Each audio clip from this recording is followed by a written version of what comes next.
श्री शिवाय नमस्तुभ्यम। सभी शिव भक्तों को सावन मास की बहुत बहुत शुभकामनाएं। वैसे तो सावन के महीने का हर एक दिन महत्वपूर्ण होता है, लेकिन शिव जी का प्रिय दिन होने के कारण सोमवार की विशेषता और अधिक बढ़ जाती है। तो आइए आज की इस वीडियो में हम देखेंगे कि सावन के सोमवार के दिन जब हम शिवालय में पूजन के लिए जाएंगे तो हमें पूजा की थाली में क्या क्या सामान लगाना होगा। तो चलिए हम पूजा की थाली तैयार करते हैं। तो सबसे पहले हमें एक थाली लेनी है। थाली आप कोई भी ले सकते हैं, जैसे स्टील की या पीतल की। अगर आप थाली स्टील की ले रहे हैं तो किचन की थाली ना लें, या फिर आपने जो पूजा की थाली बनाई हुई है आप वो लें। आप चाहें तो आप टोकरी में भी सामान लगा सकते हैं। तो चलिए अब हम आगे चलते हैं।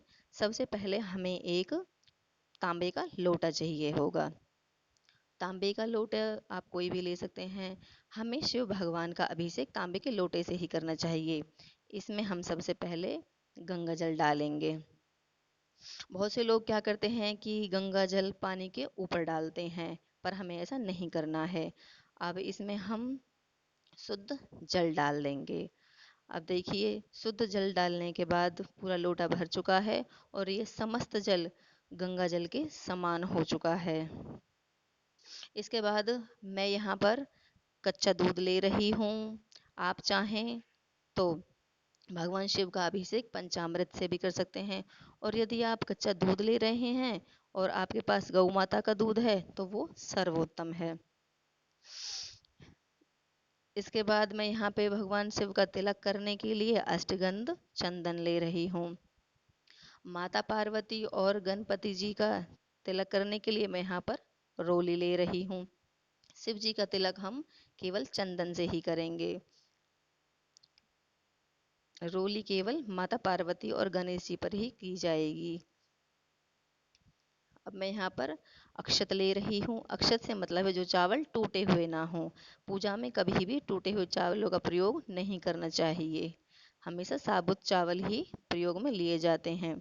एक कलावा ले रही हूँ सभी को वस्त्र रूप अर्पित करने के लिए।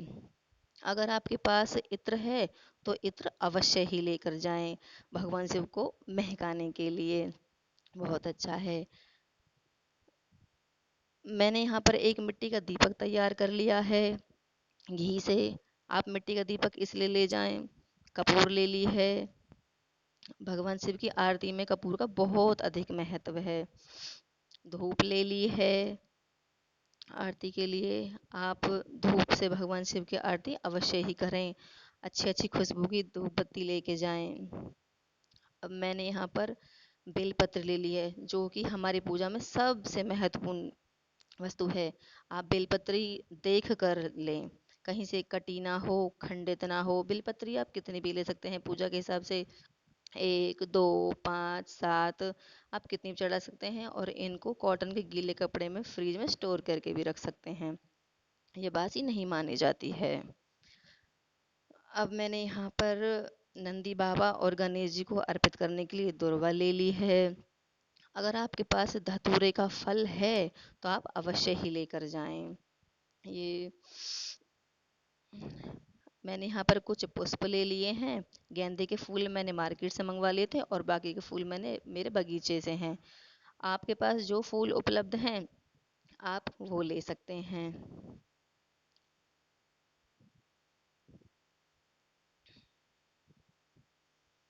ऋतु फल के अनुसार जो आपके घर में फल उपलब्ध हो आप वो फल ले लीजिए। अगर यदि आपके घर में फल नहीं है तो आप भोग प्रसाद के लिए गुड़, मिश्री, बताशा कुछ भी ले सकते हैं।